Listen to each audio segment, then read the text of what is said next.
اے مارکی voice دیکھنے والے تمام دوستوں کو السلام علیکم۔ حضرت ابراہیم علیہ السلام نے ایک مرتبہ خداوند قدوس کے دربار میں یہ عرض کیا کہ یا اللہ تو مجھے دکھا دے کہ تو مردوں کو کس طرح زندہ فرمائے گا۔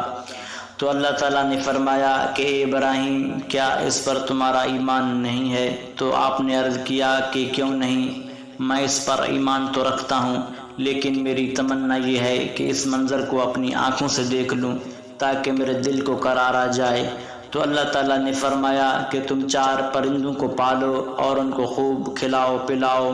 پھر تم انہیں ذبح کر کے اور ان کا قیمہ بنا کر اپنے گرد و نواح کے چند پہاڑوں پر تھوڑا تھوڑا گوشت رکھ دو۔ پھر ان پرندوں کو پکارو تو وہ پرندے زندہ ہو کر دوڑتے ہوئے تمہارے پاس آ جائیں گے اور تم مردوں کے زندہ ہونے کا منظر اپنی آنکھوں سے دیکھ لو گے۔ چنانچہ حضرت ابراہیم علیہ السلام نے ایک مرغ، ایک کبوتر، ایک گدھ، ایک مور، ان 4 پرندوں کو پالا اور ایک مدت تک ان 4 پرندوں کو خوب کھلایا پلایا۔ پھر ان 4 پرندوں کو ذبح کر کے ان کے سروں کو اپنے پاس رکھ لیا اور ان 4 کا قیمہ بنا کر تھوڑا تھوڑا گوشت اطراف و جانب کے پہاڑوں پر رکھ دیا اور دور سے کھڑے ہو کر ان پرندوں کا نام لے کر پکارا کہ اے مرغ، اے کبوتر، اے گدھ، اے مور۔ آپ کی پکار پر ایک دم پہاڑوں سے گوشت کا قیمہ اڑنا شروع ہو گیا اور ہر پرند کا گوشت پیوست ہڈی پر الگ ہو کر 4 پرند تیار ہو گئے،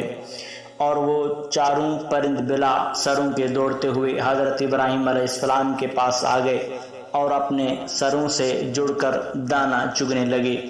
اور اپنی اپنی بولیاں بولنے لگے، اور حضرت ابراہیم علیہ السلام نے اپنی آنکھوں سے مردوں کے زندہ ہونے کا منظر دیکھ لیا اور ان کے دل کو اطمینان و قرار مل گیا۔ اس واقعے کا ذکر اللہ تبارک و تعالیٰ نے قرآن مجید کی سورہ بقرہ میں بیان فرمایا ہے، جس کا مفہوم یہ ہے: اور جب حضرت ابراہیم علیہ السلام نے کہا اے میرے پروردگار مجھے دکھا تو مردوں کو کس طرح زندہ کرے گا، باری تعالیٰ نے فرمایا کیا تمہیں ایمان نہیں؟ جواب دیا ایمان تو ہے، لیکن میرے دل کی تسکین ہو جائے گی۔ فرمایا 4 پرندوں کے ٹکڑے کر ڈالو، پھر ہر پہاڑ پر ایک ایک ٹکڑا رکھ دو، پھر انہیں پکارو، تمہارے پاس دوڑتے ہوئے آ جائیں گے، اور جان رکھو کہ اللہ تبارک و تعالی غالب ہے، حکمتوں والا ہے۔ محترم ناظرین، اہل تصوف یہاں ایک نقطہ بیان کرتے ہیں کہ حضرت ابراہیم علیہ السلام نے جن 4 پرندوں کو ذبح کیا ان میں سے ہر پرند ایک بری خصلت میں مشہور ہے۔ مثلا مور کو اپنی شکل اور صورت کی خوبصورتی پر گھمنڈ رہتا ہے،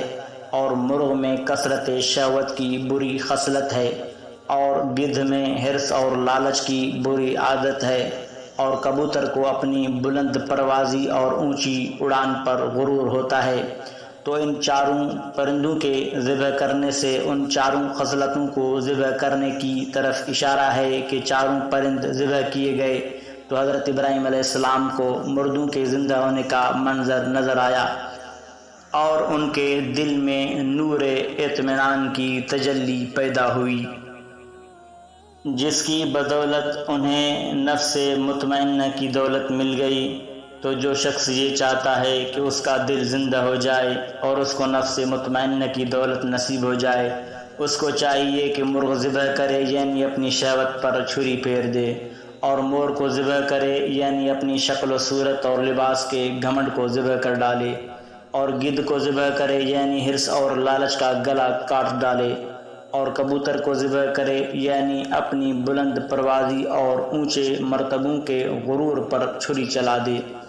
اگر کوئی ان 4 بری خصلتوں کو ذبح کر ڈالے گا تو انشاءاللہ تعالی وہ اپنے دل کے زندہ ہونے کا منظر اپنی آنکھوں سے دیکھ لے گا